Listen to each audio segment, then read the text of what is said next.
I have been doing this job for a long time. I have sat at this desk through wars, through crises, through moments that felt like the ground was shifting under the whole world. And I am telling you right now, with everything I have, that what has happened in the last 60 minutes is unlike anything I have covered in my career, unlike anything most people alive today have ever seen. Because tonight, the United States of America and the State of Israel have launched coordinated massive military strikes on Tehran, the capital of Iran, a city of nearly 10 million people, a sovereign nation, and before the smoke has even begun to clear over the Iranian capital, Russia, Vladimir Putin's Russia, has stepped in, has made a declaration, has drawn a line of its own. This is not a regional conflict anymore. I want you to hear that clearly. What began as a bilateral confrontation between Iran and Israel has just crossed a threshold that transforms it into something with the potential to involve every major military power on the face of the earth. We are in entirely new territory tonight, and I am going to be honest with you. That is frightening. It is frightening in a way that demands seriousness, demands precision, and demands that we resist every impulse toward panic or exaggeration and instead stay focused, stay clear, and stay with the facts as they are confirmed, as they develop, as they come into focus. I'm Rachel Maddow. This is USA News. Stay with me. I am not leaving this desk tonight, and neither should you, because the next hours are going to determine things about the shape of the world that will affect every single person watching this video, and every person who isn't.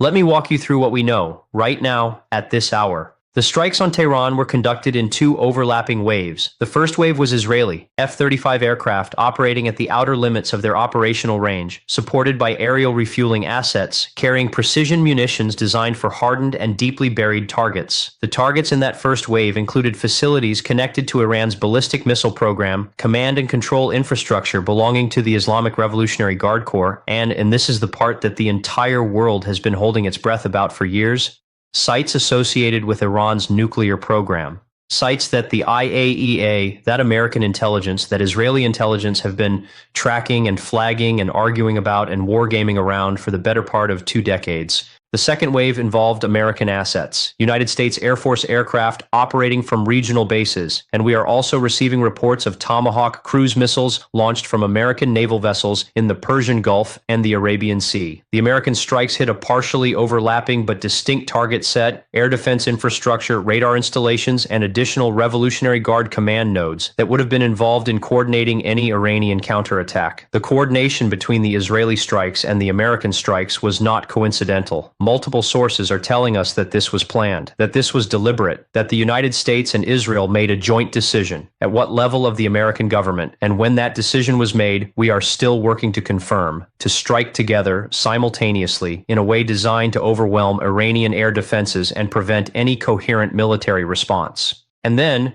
within minutes of the first reports of the strikes beginning to emerge, something happened that in any other context would itself be the biggest story in the world.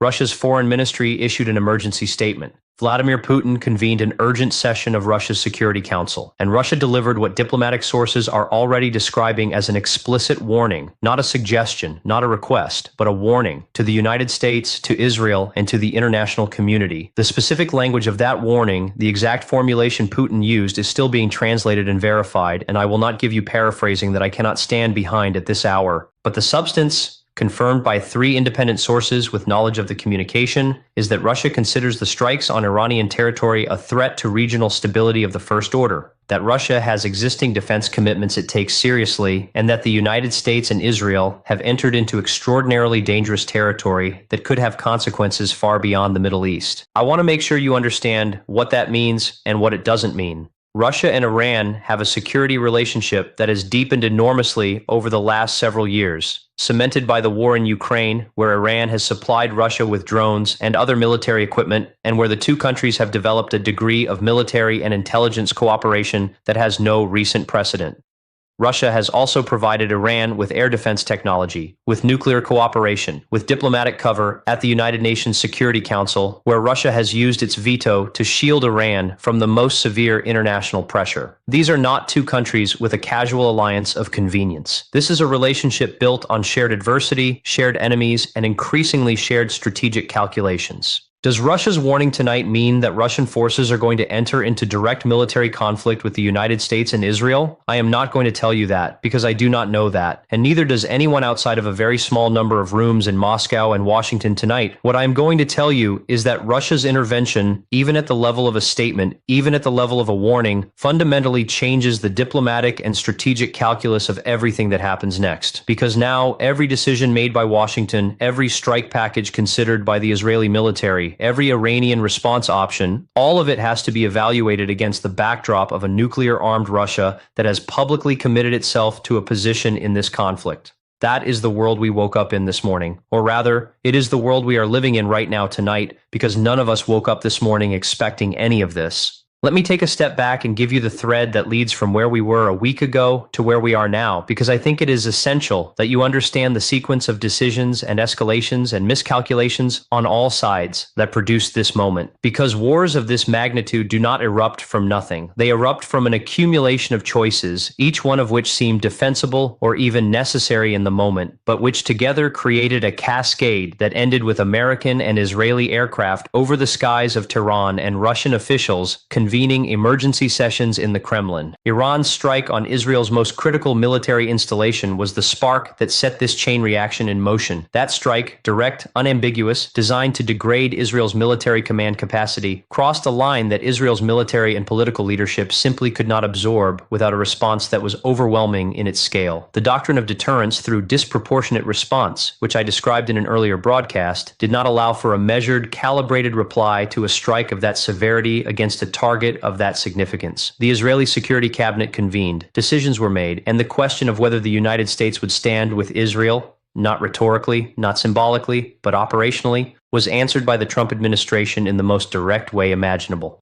Donald Trump made this call. I want to be clear about that. The decision to participate in strikes on Iranian territory, strikes on the capital of Iran, strikes that include targets connected to Iran's nuclear program, is not a decision that gets made by a military commander or a national security advisor acting alone. That decision goes to the president. The authorization for strikes on a sovereign nation's territory, in coordination with a foreign military, is the most consequential military decision a president of the United States can make, short of the nuclear decision itself. And Donald Trump made it. What we do not yet know, what we are working to understand right now, is the exact nature of the conversations that preceded that decision. Was Congress consulted? Were the Gang of Eight, the senior congressional leaders who are briefed on the most sensitive national security matters, notified before the strikes began? Those questions are going to become enormously politically significant in the hours and days ahead, because the War Powers Act, the Constitution's grant of war-making authority to Congress, the legal framework that governs American military force, all of that is now directly implicated. Strikes of this scale against a nation that has not directly attacked the United States homeland without a formal declaration of war. The legal and constitutional questions are serious, and they are going to be asked loudly by members of Congress on both sides of the aisle who were not in the room when this decision was made. But right now, in this moment,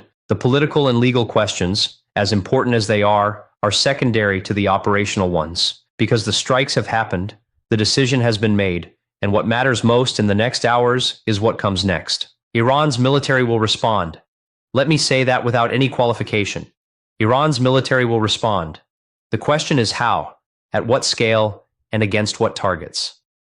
The Iranian ballistic missile program, which was one of the targets of tonight's strikes, has not been fully destroyed. Iran retains significant missile capability. How much was degraded by tonight's strikes is something that military analysts are assessing right now and will be for days. Iran retains its naval assets in the Persian Gulf, its ability to threaten shipping in the Strait of Hormuz, its network of proxy forces across the region. Hezbollah in Lebanon, despite years of conflict with Israel, retains rocket and missile capability. The Houthi forces in Yemen have demonstrated a capacity and a willingness to launch long-range strikes. Iraqi militias aligned with Tehran have American military personnel in their reach. Iran does not have to respond with a single massive strike. Iran can respond across multiple dimensions simultaneously: missile strikes, proxy actions, naval harassment, cyber attacks, terrorist operations against Israeli and American interests globally. The Revolutionary Guard has a history of patience and asymmetric creativity in how it pursues its enemies. And tonight, with Tehran itself struck, with Iranian military and nuclear infrastructure hit, with the deep humiliation and rage that this attack will generate across the Iranian military and political establishment, the IRGC will be under enormous internal pressure to respond in a way that demonstrates that Iran is not broken, that Iran is not defeated, that Iran can still extract a price from its enemies. Managing that Iranian response, limiting it, deterring the most catastrophic options, trying to create some kind of channel for communication that might prevent an uncontrolled escalation is now the most urgent task facing American diplomacy. And doing that diplomacy while simultaneously managing the Russia dimension is a challenge of extraordinary complexity that requires the very best of American national security capacity. I want to talk about the Russia dimension more specifically because I think it deserves its own careful treatment. Vladimir Putin has been in a deeply difficult position in Ukraine. His military has suffered enormous losses. The Russian economy has been strained by sanctions and by the costs of the war. Russian military credibility has taken significant hits, and yet Putin has survived all of that, has maintained domestic political control, has kept his key allies, China, Iran, North Korea, in alignment with Russian interests, and has managed to reframe the Ukraine war as part of a larger confrontation between Russia and the collective West that resonates with a particular audience in the global South. Tonight's strikes on Tehran are, for Putin, an opportunity, a dangerous and genuinely concerning opportunity, but an opportunity nonetheless. Russia's intervention in this conflict, even at the level of a warning, even as a diplomatic move rather than a military one, gives Putin several things he values enormously. It demonstrates that Russia is an indispensable player in global security affairs. It demonstrates that decisions made by Washington and Tel Aviv have to account for Russian interests and Russian responses. It puts Russia at the center of the most important international crisis in years, at a moment when Russia's international standing has been severely damaged by the Ukraine war. And it gives Putin leverage, real leverage, that he can use in conversations with Washington about Ukraine, about NATO expansion, about the entire framework of European security that has been the central battleground of his foreign policy for 20 years. I am not suggesting that Putin engineered this crisis for those purposes. I am saying that Putin is sophisticated enough to see these opportunities in a crisis he did not create, and experienced enough to move quickly to exploit them. The question for Washington is whether the Trump administration is going to handle the Russia dimension of this crisis with the sophistication it demands, or whether the focus on Iran and Israel is going to allow Russia to maneuver in ways that ultimately benefit Moscow at America's expense. There is also an absolutely critical dimension to this story that I have not yet addressed, and that is the humanitarian one. Tehran is a city of nearly 10 million people. It is one of the great cities of the ancient world, sitting at the foot of the Alborz Mountains, home to universities and museums and hospitals and families and children. And tonight, American and Israeli munitions landed in that city. The targeting, and I am going to give our military the credit of assuming that targeting was as precise as modern military technology allows, was aimed at military and nuclear infrastructure, not at civilians. But we know from every conflict of this kind that precision is never perfect, that secondary effects are real, that a city under bombardment is a city in terror, regardless of what the intended targets are.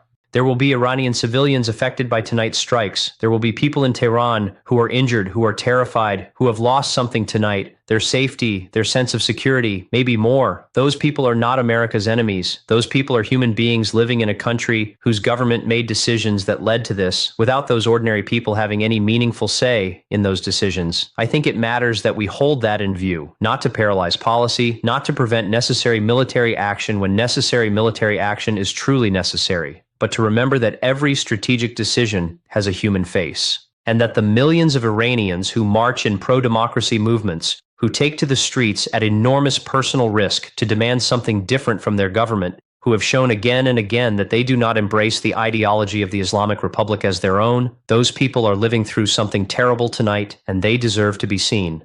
The international community is scrambling right now. The United Nations Security Council is being convened in emergency session. Though given that Russia holds a permanent seat and a veto, the ability of the Security Council to produce any meaningful resolution that constrains American or Israeli action is essentially zero. The Secretary General has issued a statement of alarm. European leaders in London, in Paris, in Berlin, in Brussels are making emergency calls, expressing deep concern, calling for restraint and for a diplomatic path, acutely aware that a broader Middle Eastern war has direct implications for European energy security, European economic stability, and the European security architecture that is already under extraordinary strain from the Ukraine war. China, as I discussed in my last broadcast, will be a critical actor in whatever diplomatic process emerges. Beijing's relationships with Tehran, built on years of oil trade and strategic alignment against American hegemony, give China a form of access to Iranian leadership that no other outside power possesses. Whether China is willing and able to use that access to help create an off-ramp from this crisis, or whether Beijing calculates that a prolonged American entanglement in the Middle East serves Chinese interests in other theaters, is a question whose answer we do not yet have. What we do know, what we can say with certainty as we sit here in this moment, is that the world tonight is in one of the most dangerous places it has been in a very long time. Multiple nuclear-armed powers are either directly involved in or making declarations about an active military conflict. The global energy system runs through the region where the bombs are falling. The diplomatic architecture that has managed great power relations for the last 8 decades is under a form of stress it was not designed to absorb. And the decisions being made right now, in the Oval Office, in the Israeli Prime Minister's bunker, in the Kremlin, in the Supreme Leader's compound in Tehran, in the emergency sessions of the UN Security Council, those decisions are going to determine whether this is a severe but ultimately contained crisis, or whether it is the beginning of something far larger and far more terrible. I am going to stay with this story. My team is going to stay with this story. We are going to keep bringing you every confirmed development, every significant statement, every piece of information that helps you understand what is happening and why it matters. Because you deserve that. Because in a moment like this, clarity is not a luxury. Clarity is a form of protection. Understanding what is actually happening, rather than being overwhelmed by panic or misled by misinformation, is one of the few things that ordinary people can hold on to when the world's most powerful forces are making decisions that will shape all of our lives. I'm Rachel Maddow. This is USA News. Please subscribe right now if you haven't already. Hit that bell, turn on every notification, share this broadcast with everyone you know, because tonight is a night when being informed matters more than almost anything else. We will be back with updates as they come in. We are not going anywhere, neither should you.